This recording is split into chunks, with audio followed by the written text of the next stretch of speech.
Hello mga palangga. Hello, hello, hello. I just finish yung manugbulong nga diri nagkadto sa balay, but for me nagabilib ako ya. Even my doctor ako nagabilib ako ya sa mga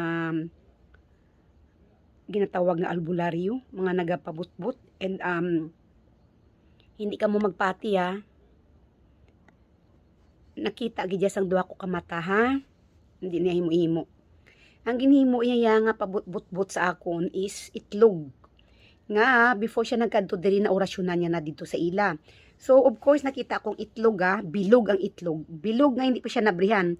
So ginhimo niya is nagpangayo sa akon sang platito nga gamay kag tinidor. So kita ko pagbuka ya sa itlog nga nagtupa sa platito nga gamay. Siyempre ang itlog ara may yellow, may puti, nakita ko tinlo. Pero anong natabo ha? For just few minutes, ginukay niya ang itlog nga yellow, may nagwa nga, muni ho, na-shock ako ha, kasi mostly ang nagabot-bot, may parang nandyan sa kamay nila, ganun-ganun, nagatalalabog, mga bato, mga botilya. Amuning nagkuha ako sa akon, isunugon, ini daw, sunugon. Kita nyo may ano pa gani ka itlog oh, hara may yellow pa ka itlog oh, nakita nyo. Gamot ini kuno sa dagat nga kung magsulod ini sa lawas mo, pinakakatol. Ang yellow itlog na nga ginkwa ini oh. Nalipat ko kag ginakon ano ngalan ini pero ara sa vlogs ko na gin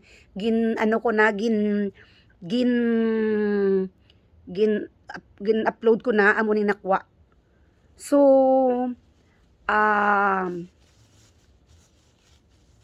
unbelievable and may ara gali nga ginapaagi man sang itlog ang pagbutbut. Kag nasyakid ako kay nakita ko gidi nga pag ano niya nang sang yellow home, may nagaguluwa nga amo tong nakuha o parang mga gamot-gamot sa dagat. So kung hindi na magkuha, sige ang katol sang kalawasan mo kasi ang ako na allergy is almost 2 years na ito pabalik-balik lang Pagamot ako sa doktor, balik gamot sa doktor. Wala naman mawawala sa atin kung pati. So amo lang niyang ginbaydan ko sa iya ho. Ginobra niya ini, basta may mga pro herbal lang ito. So 2 ka kutsara asa maubos. Di ba herbal bulong man, kung may maginabatya gani kita, ang iban nga hindi maka-afford sa doktor, gahinom may herbal. And then iniyo powder ni nga may ano man may mix man nga herbal, isa sini kag 3 ka kutsara nga tubig. 3 times a day. 3 times a day din ito, but hindi ko makakalimutan yung ginawa niya na ang pagbutbut niya through sa egg nga nakita ko gid. Halin sa pag-abriya sa itlog, hasta pagbutang niya sang itlog sa platito nga malimpyo. Nakita ko nga amo tong nagwa. So, alhamdulillah. So, wala naman madula sa aton kung magpati kita as long mag-ayo kita.